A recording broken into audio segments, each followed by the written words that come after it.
The modern data security model relies on two primary pillars. First, there is data at rest, secured by full disk encryption on a locked drive.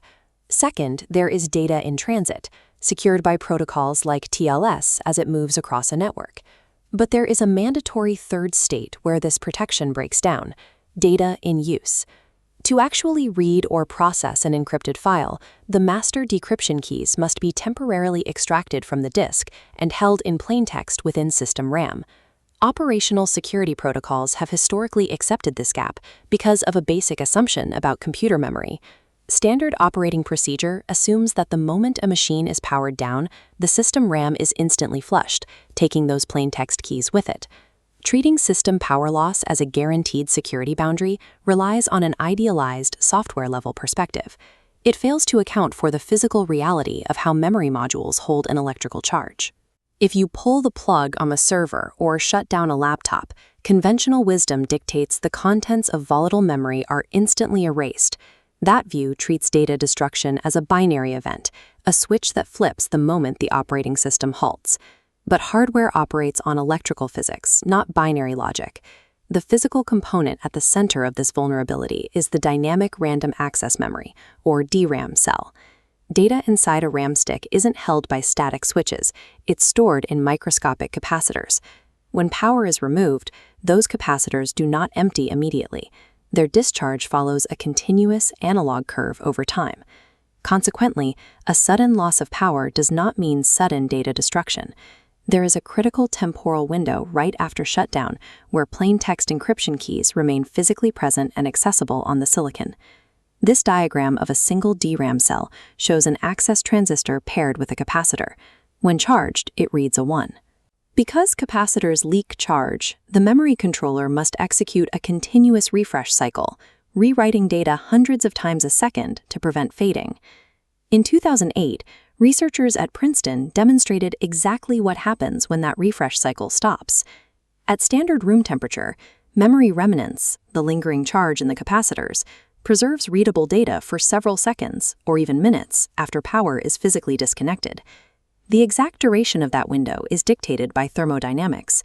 Temperature is the primary variable controlling the capacitor's discharge rate. By spraying standard inverted canned air directly onto the memory modules, researchers rapidly cooled the DRAM to -50 degrees Celsius. At that temperature, data retention extended to over 10 minutes. Using liquid nitrogen to drop the temperature down to -196 degrees Celsius suspended the discharge process so effectively that the modules retained their state for hours without any electrical power. By arresting the physical discharge of these capacitors, attackers exploit the electrical properties of the chip, converting highly volatile memory into stable, physically readable storage. To execute this in practice, a method known as a cold boot attack, an adversary first needs physical access to the target machine while it is running and the encrypted disk is actively mounted. They then freeze the active RAM modules in place. Before the capacitors can completely discharge, the frozen memory sticks are physically extracted from the motherboard and transplanted into an attacker-controlled machine. Alternatively, the attacker can simply force reboot the target computer from a USB drive. The system is then booted into a lightweight, malicious operating system designed specifically to execute a raw dump of the memory. Once the raw memory dump is secured, the cryptographic extraction phase begins. Specialized algorithms scan the data, searching for the predictable byte structures and key schedules characteristic of AES or RSA master keys. Because some degradation is inevitable during the power-off window and physical transfer process, the memory dump will contain errors. Some individual bits will have flipped. Modern extraction algorithms compensate for this by utilizing threshold parameters. They tolerate a specific percentage of bit errors, allowing them to mathematically reconstruct the full master key, even from a degraded, fading memory image. This physical hardware exploit completely bypasses the mathematical strength of full disk encryption. Rather than brute forcing a strong cipher, the attacker simply lifts the key directly from the physical medium. The initial response to this vulnerability was to propose an operating system patch, programming the OS to actively overwrite encryption keys in memory before entering a sleep state or shutting down. However, this countermeasure has a strict failure mode. It relies entirely on the operating system having the time, the electrical power, and the uninterrupted permission to execute the wipe routine. If an attacker physically yanks the battery, or if the system crashes unexpectedly, those OS-level memory wiping protocols are circumvented. The software never gets the chance to clean up the RAM.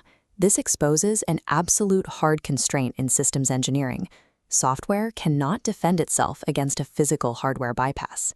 To secure the keys, the solution must be implemented entirely in silicon. Fixing the cold boot vulnerability requires shifting the trust boundary. Rather than trusting the entire motherboard and the physical RAM sticks, the hardware trust boundary must be shrunk down to just the CPU die itself. Modern memory encryption architectures, such as AMD's Secure Memory Encryption and Intel's Total Memory Encryption, provide this structural engineering patch. At boot, an isolated secure coprocessor inside the CPU generates a master cryptographic key that never leaves the die. It feeds into an inline hardware AES engine in the memory controller, which scrambles data into ciphertext on the fly as it leaves the CPU. When an application needs to read that data back, the process happens in reverse. The hardware decrypts the information in microseconds, just before it enters the secure CPU cache. By ensuring plain text keys and data never travel to the physical DIMMs, the vulnerability is neutralized. If an attacker freezes and steals a RAM stick, they extract nothing but mathematically secure ciphertext. This matrix compares hardware memory encryption implementations based on deployment granularity.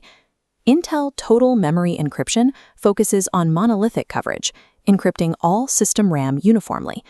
Contrast that with AMD's Secure Encrypted Virtualization, generating partitioned keys for each isolated virtual machine. Finally, there is the hyper-secure enclave approach, utilized by Intel SGX and ARM TrustZone. Rather than encrypting full system memory, this technology carves out tiny, highly protected zones in RAM, specifically for safeguarding critical code execution and high-value secrets. Choosing an implementation is an engineering trade-off. Administrators must balance the ease of deployment against acceptable system overhead and the desired level of isolation granularity. The primary engineering concern when evaluating inline memory encryption is latency. Continuously processing AES cryptography on the fly for every read and write cycle suggests a massive performance bottleneck. However, because these calculations are handled by dedicated silicon AES engines built directly into the memory controller, the processing is highly optimized. The actual performance hit typically remains restricted to the single-digit percentage range. Practical deployment is straightforward, but requires specific prerequisites, enabling a BIOS toggle, utilizing a compatible hypervisor, and updating CPU microcode, ensuring the chain of trust remains intact. Crucially, this security upgrade requires absolutely zero changes to application-level software. The hardware manages decryptographic abstraction entirely beneath the operating system layer. By moving cryptographic enforcement out of the vulnerable operating system and down into the silicon of the memory bus, hardware memory encryption closes the data in use gap, completing the data security triad.